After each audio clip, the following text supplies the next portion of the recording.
Viewers, Saraswati পূজায় এই পর্বে থাকছে আবির্ভাব অনেক সুন্দর করে সেজেগুজে যাচ্ছে প্রোগ্রাম করার জন্য।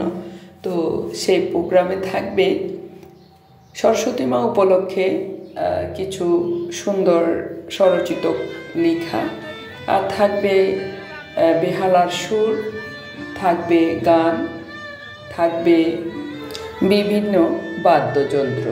তো সব কিছু মিলিয়ে ভিডিওটি অত্যন্ত চমকপ্রদ হতে চলছে। তো চলুন আমরা ভিডিওটি উপভোগ করি। ভিউয়ার্স, ইতিমধ্যে দেখতে পাচ্ছেন স্বরচিত লেখা, বাচ্চারা পাড়াস্থ বাচ্চারা স্বরচিত লেখা লিখেছে, সেগুলো এখন পাঠ করে শোনাচ্ছে। তো চলুন শুনে নিই। সরস্বতী দেবীর পূজা করা হয়। স্কুল কলেজের ছাত্রছাত্রীরা সরস্বতী পূজা বেশি করে। বিদ্যালয় লক্ষ্মী পার্বতী হিন্দু ধর্মের ত্রিদেবী নামে পরিচিত। দেবী রূপে সরস্বতীর প্রথম উল্লেখ করা হয় বসন্ত পঞ্চমীর দিনে।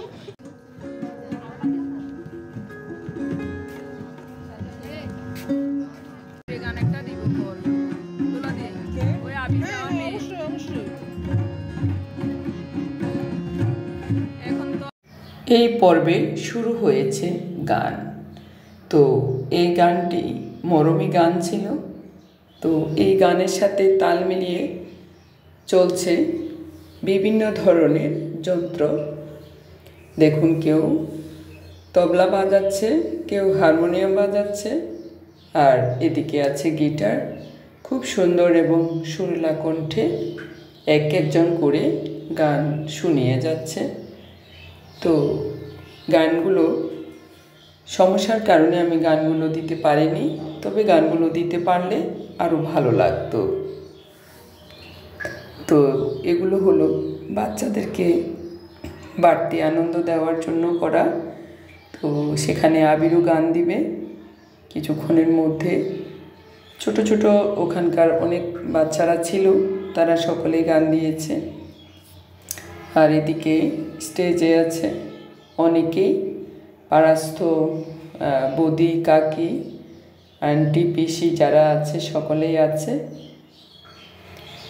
অনেক পরিচিত মুখ আছে দোলাদি। তো ওনাদের বাসায় অনুষ্ঠানটি হচ্ছিল। এখন আবির গান পরিবেশন করছে।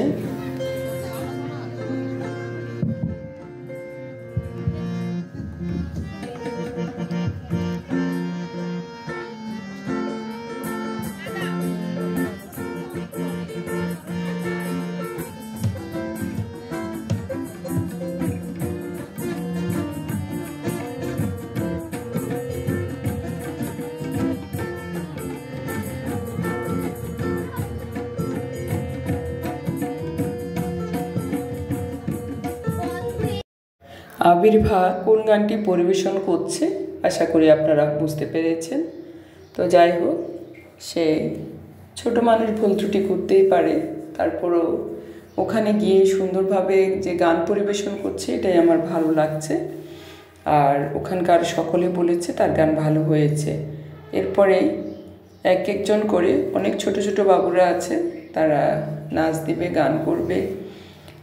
তো এখানে গার্ডিয়ান শাড়িতে সকলের বাবা মা আছেন উপস্থিত, আছে রুমাদি, সীমাদি, তারপরে আছে আমার পরিচিত আরও অনেক মুখ, শিল্পী অনেকেই আছে। তো যাই হোক, এখন স্বরচিত পাঠ হচ্ছে। সরস্বতীর বাহন হলো রাজহাঁস, যা বিচক্ষণতা ও বিশুদ্ধতার প্রতীক। কখনো কখনো তাকে ময়ূরের উপর বসে থাকতে দেখা যায়। তার হাতে থাকে বীণা, যা সঙ্গীত সুরের অধিষ্ঠাত্রী রূপে তার অবস্থান বোঝায়।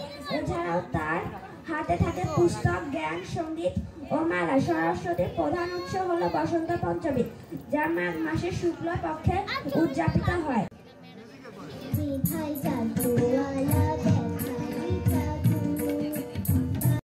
তো এখন মিষ্টি কণ্ঠে গান পরিবেশন করছে এই ছোট্ট বাবুটি। তো ওর ছোট কণ্ঠের গানটি সত্যি অনেক সুন্দর হয়েছে। এরপরে আবার গান পরিবেশন করবে উষ্ণতা।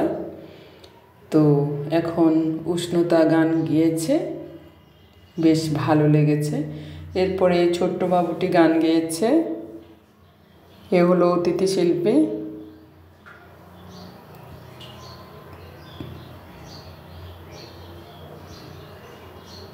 এরপরে গান গাওয়ার জন্য অনুরোধ করা হচ্ছে আমাদেরকে। আমি সত্যি অসুস্থ, আমি এই জন্যই আর কোনো গান গাইনি। এরপরে সুধা এবং তার এক বোন সহ দ্বৈত কণ্ঠে একটা গান গেয়েছে। সুধা সুরেলা কণ্ঠে 3 দিন তোর বাড়িতে গেলাম, দেখা পেলাম না, এই গানটি গেয়েছে। অনেক সুন্দর হয়েছে। আর এদিকে বাদ্যযন্ত্র বাজছে, বেশ ভালো লাগা অনুভূত হচ্ছে। তো এখন স্বরচিত পাঠ হচ্ছে। সরস্বতী পূজা করা হয়।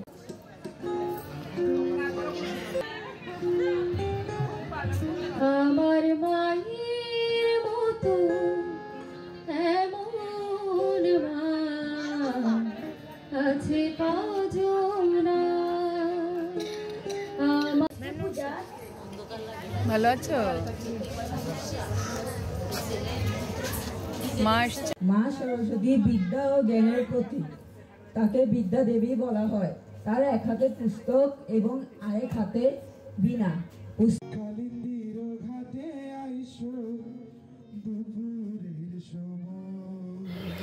এখন গান পরিবেশন করছে অপু দাদা। তো উনি পরপর দুটো সুন্দর গান গেয়েছেন। তো গানগুলো শেয়ার করতে পারিনি বলে দুঃখিত। যাই হোক, এখন প্রায় 11:30 বেজে গিয়েছে। এখনও মঞ্চের সামনে উপবিষ্ট আছেন পাড়াস্থ সকলেই। তো এরপরেই এখন গান পরিবেশন করছে শিমুলদা। তো শিমুলদা সুন্দর সরস্বতী মায়ের সামনেই বসে একটা সুন্দর গান পরিবেশন করেছেন এবং ওনার গান শেষ হতে না হতেই সকলেই বের হয়ে যাবে। তো যেহেতু রাত অনেক হয়ে গিয়েছে আর আমি নিজেও পরিশ্রান্ত, সারা দিন অক্লান্ত পরিশ্রম করেছি, এর আগের দিন অক্লান্ত পরিশ্রম করেছি। আসলে শারীরিকভাবে অনেক অসুস্থ থাকার পরেও প্রফুল্ল চিত্তে অনুষ্ঠানটি উপভোগ করেছি। দেখুন আমার সাথে এখনও রুমা দিদি সহ অনেকেই আছে। এরপরে আমরা বাসায় চলে এসেছি। ভিউয়ার্স, ভিডিওটি ভালো লেগে থাকলে লাইক, কমেন্ট, সাবস্ক্রাইব করে আমার পাশে থাকবেন। ধন্যবাদ সকলকে।